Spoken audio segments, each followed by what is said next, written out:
Hello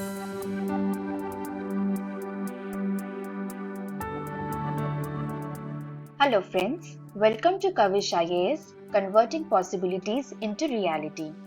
Today, in this section of Suggestives, we have come with one of the headlines that has been talked about a lot due to its influence on Indian security. Our topic today is the China-Pakistan Nuclear Deal and its threat to India. So friends, let us start our topic. China is aiding Pakistan in setting up its nuclear power plants in Punjab. But there are some concerns that are bothering other global powers about this deal.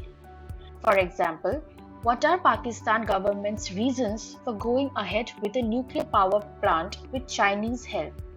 Why has Beijing not sought waivers from the nuclear suppliers group? How will it impact the governance of nuclear commerce as well? Before addressing these questions, let us first go into the basics of the news. Pakistan is currently operating 6 nuclear power plants, out of which 4 are in Chashma in Punjab and 2 in Karachi, all built by the support from Beijing, with a capacity to generate about 300 to around 1100 megawatt of power.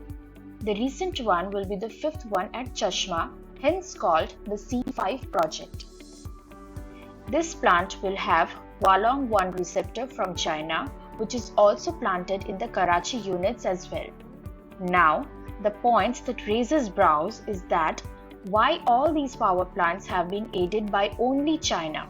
Why Pak can't rely upon other nations for the same? The reason is Pakistan doesn't fulfill the criteria to be qualified for setting up a nuclear power station. Now who sets up these rules?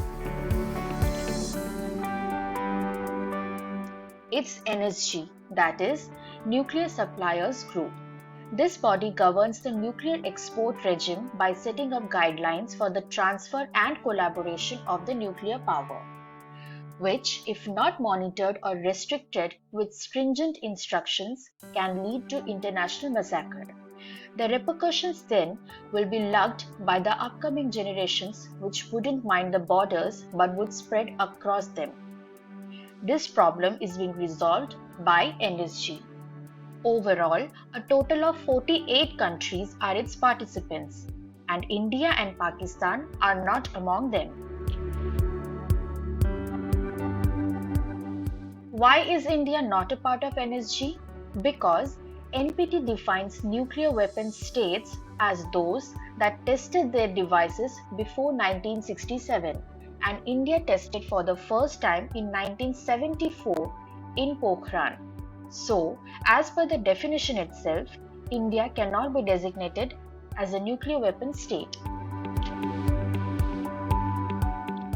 To become NSG member, a country must sign the Non-Proliferation Treaty, that is NPT. What is it? It is an agreement signed by the major nuclear and non-nuclear powers that pledged their cooperation in stemming the spread for nuclear technology. Now, 5 states are recognized by NPT as nuclear weapon states or NWS. They are China, France, Soviet Union, United Kingdom, and the United States. Coming to the NPT rules, what are they? Basically, NPT has 3 elements, that is, peaceful use, disarmament, and non-proliferation of nuclear power, summarizing to not using nuclear power for attacking any other country. Now, although we are not NSG members, we are waived by the organization to set up nuclear power plant because with the advocation of United States, we were able to pledge in accordance with the NPT rules. Now the question arises that how can Pakistan, a state with financial crisis, not being a member of NSG and not pledging with the NPT rules, is being constantly backed by China to set up a nuclear reactor, where China is against India to be included in the NSG.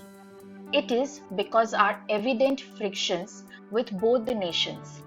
Arming Pakistan with nuclear weapons would help China weaken us and eventually breach into our borders. The entire globe is pondering over China's actions towards other nations, and indeed there needs to be a firmer organization that would standardize the policies for setting up a nuclear reactor in any state. Ending the topic over here, please feel free to contact us for any clarification regarding this topic in the given number or in the chat box. You can also contact us for guidance or mentorship for UPSC exams in the given number. Till then, thank you and have a nice day.